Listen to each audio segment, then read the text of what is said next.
Today I will explain about the cell transport. आप लोग जानते हैं सेल ट्रांसपोर्ट क्या होता है?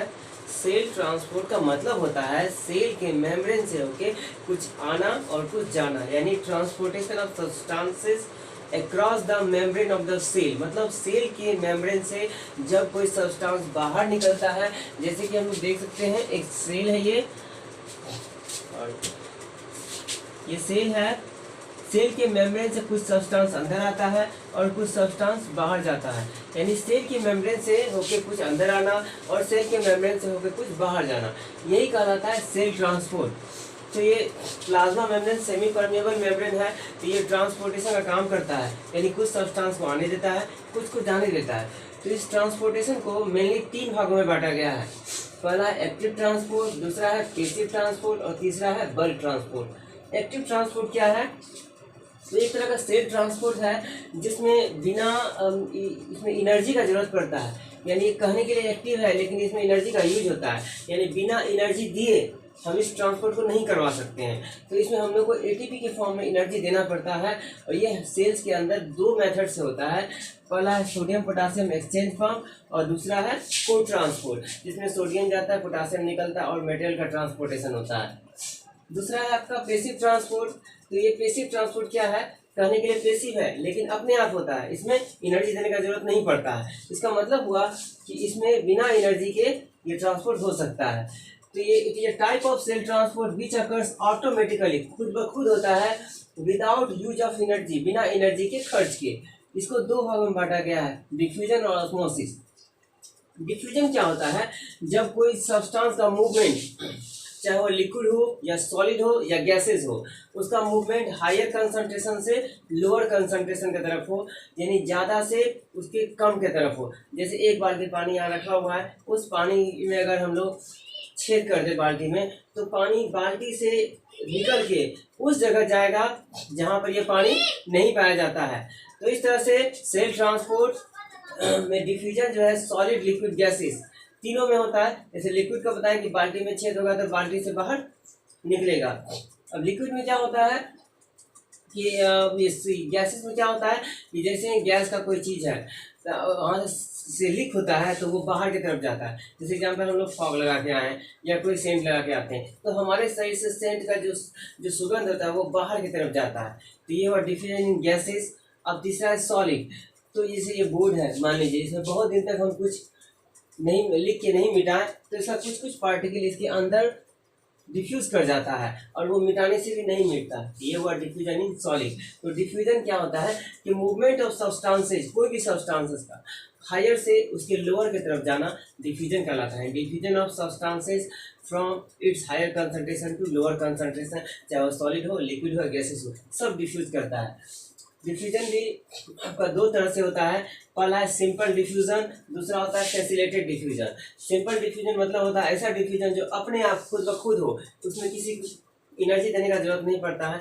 और फैसिलिटेड डिफ्यूजन जो होता है वो बहुत तेज़ी से होता है और उसमें एनर्जी का जरूरत पड़ता है। जैसे एग्जांपल बताते हैं कि सेंट लगा के आए तो सब जगह सुगंध चला जाएगा, लेकिन अगर कहीं भोज भात में खाना बन रहा हो, डिलीशियस फूड का जो सेंट होता है वो दूर दूर तक जाता है, क्योंकि उस समय जब खाना बनाते हैं तो हीट एनर्जी वहाँ पर रहता है। हीट एनर्जी के कारण ज़्यादा मात्रा में इवोपरेट होता है और हवा में ज़्यादा मात्रा में मिलता है। अगर आप खाना बना के रख दीजिएगा तो वो खाना उतना ज़्यादा इवोपरेट नहीं होता है, उतना ज़्यादा उसका स्मेल बाहर नहीं निकलता है जितना बनते समय निकलता है, क्योंकि वहाँ एक्स्ट्रा एनर्जी उसको दिया जाता है। तो ये हुआ आपका फैसिलिटेड डिफ्यूजन। जब एक्स्ट्रा एनर्जी देते हैं तो फैसिलिटेड डिफ्यूजन कहलाता है, और अपने आप खुद ब खुद होता है तो वो सिंपल डिफ्यूजन कहलाता है। अब दूसरा है डिफ्यूजन के बाद ऑस्मोसिस। ऑस्मोसिस क्या होता है? लिक्विड पार्टिकल का मूवमेंट, यानी diffusion of liquid particle from its higher concentration to lower concentration. जब कोई लिक्विड पार्टिकल अपने हायर कंसंट्रेशन से लोअर कंसंट्रेशन की तरफ जाता है तो इसको हम लोग ऑस्मोसिस कहते हैं। जैसे एग्जांपल कि ये पतीला है, इसमें जो है कुछ किशमिश रेजिन्स डाले हुए हैं और इसमें दूध भर दिए हैं। जब हम लोग कुछ देर के बाद उसको निकालते हैं, 1-2 घंटे के बाद, तो किशमिश का साइज देखते हैं कि फूल जाता है और इसमें जो है इसका जो साइज होता है कुछ फ्लैस्टिक टाइप का हो जाता है, टर्जिक टाइप का हो जाता है। तो इसका मतलब हुआ कि किशमिश में पानी भर गया। तो किशमिश की अगर बात करें, किशमिश बहुत सूखा हुआ है और दूध में पानी का मात्रा ज़्यादा है, तो दूध में हायर कंसंट्रेशन है, वहाँ से किशमिश में आता है लोअर कंसंट्रेशन में। तो यही है आपका osmosis, higher concentration to lower concentration along concentration gradient. तो जब ऑस्मोसिस क्या होता है कि कोई भी चीज़ अपना जो वाटर को लेके फूल जाता है, इसी को हम लोग ऑस्मोसिस करते हैं। तो ऑस्मोसिस फूलने के बाद पचकना भी हो सकता है, यानी ऑस्मोसिस दोनों तरह से होता है, कभी वाटर अंदर जाता है तो कभी अंदर से बाहर निकलता है। तो higher concentration to lower concentration, हमेशा हायर से लोअर की तरफ जाएगा, तो यही कहलाता है ऑस्मोसिस, यानी मूवमेंट ऑफ लिक्विड पार्टिकल या solvent particle from its higher concentration to lower concentration. जैसे पतीला में दूध था, उसमें पानी का मात्रा हायर कंसंट्रेशन में था, किशमिश में पानी लोअर कंसंट्रेशन में था, तो दूध से किशमिश में चला गया, यानी हायर से लोअर कंसंट्रेशन में। तो अगर कोई चीज़ वाटर को अपनी तरफ खींच रहा है तो हम लोग उसको कहते हैं इंडोस्मोसिस। जैसे यहाँ पर जो है किशमिश का इंडोस्मोसिस हो रहा है, किशमिश जो है वाटर को खींच रहा है, यानी वाटर चारों तरफ से किशमिश के अंदर भर रहे हैं, तो ये हो गया इंडोस्मोसिस। और इंडोस्मोसिस के बाद किशमिश फूल गया, यानी टर्जिड हो गया, तो इसे इंडोस्मोसिस कॉजेज टर्जिडिटी। उसके बाद हम लोग पढ़ेंगे exosmosis.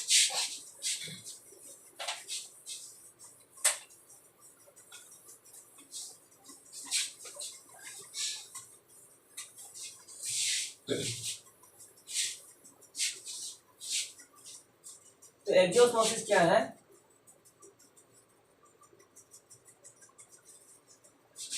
When osmosis occurs outside,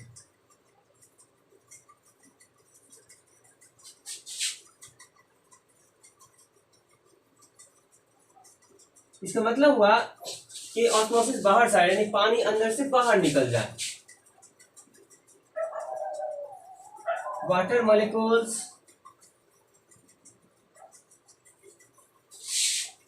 comes out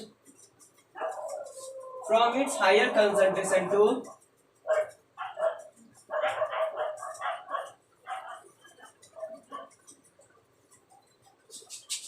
lower concentration।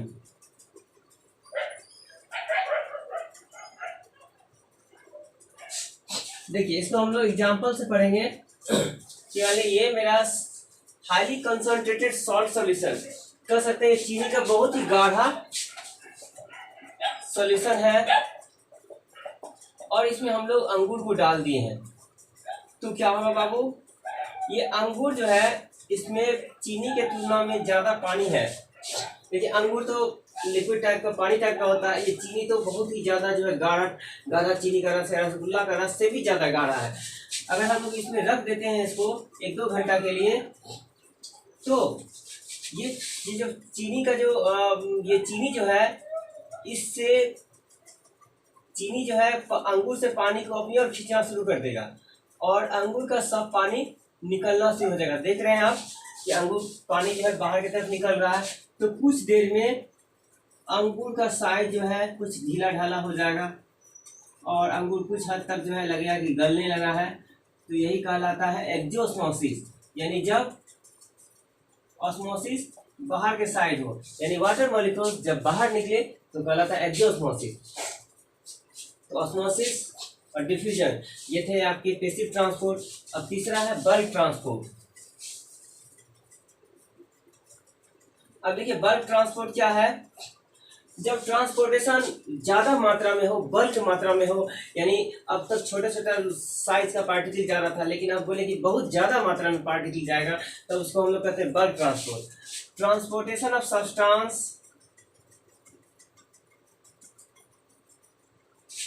substances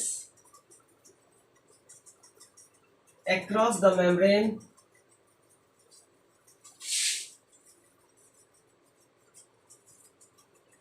in bulk amount, यानी ज्यादा मात्रा में,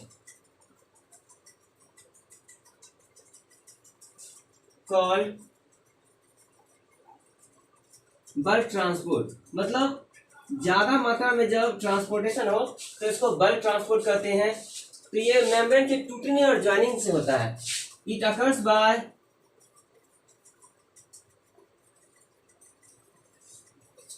breaking and joining of membrane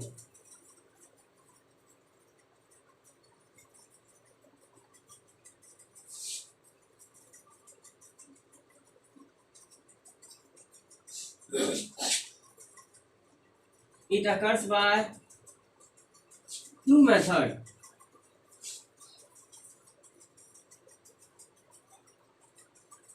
पहला exocytosis,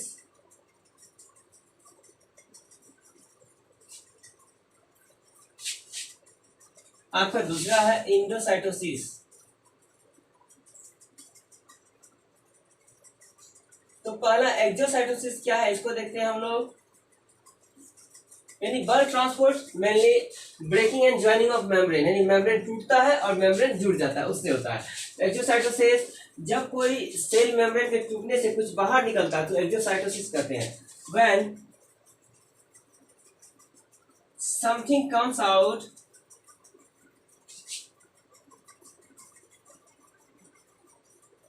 bye breaking of membrane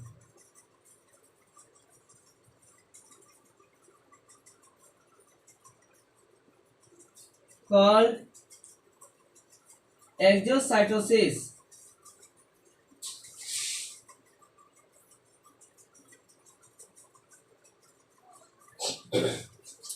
exocytosis जैसे एग्जांपल कि अमीबा कुछ चीज को निकालना चाहता है, ये इसका न्यूक्लियस है, ये फूड है, मान लेते हैं खाया हुआ फूड है, वो इसको निकालना चाहता है, यानी ये फूड बाहर आना चाहता है। तो सबसे पहले इसका मेम्ब्रेन टूटेगा और इसका फूड जो है धीरे धीरे यहाँ आएगा और उसके बाद इसका फूड कम्प्लीटली बाहर निकल गया है और ये मेम्ब्रेन ज्वाइन हो जाएगा। तो ये कहलाता है आपका एक्सोसाइटोसिस, यानी something comes out by breaking of membrane equal exocytosis. अब देखिए, अब दूसरा क्या है आपका इंडोसाइटोसिस। तो इसको हम लोग समझे इंडोसाइटोसिस किसको कहते हैं। तो इंडोसाइटोसिस में यहाँ पढ़ सकते हैं इंडोसाइटोसिस। इंडोसाइटोसिस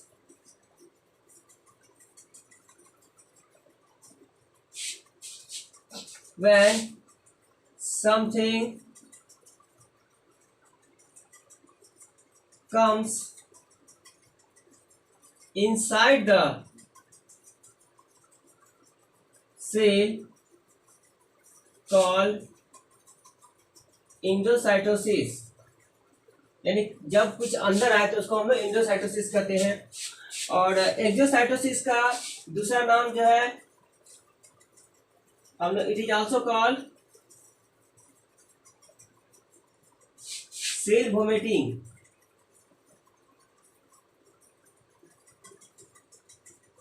और इफजी, यानी इफजी इसको या सेल वोमिटिंग कहते हैं। इंडोसाइटोसिस मतलब कुछ सेल के अंदर जब घुसता है तो हमको इंडोसाइटोसिस कहते हैं। और इंडोसाइटोसिस को भी दो भागों में बांटा गया है। It is of two types.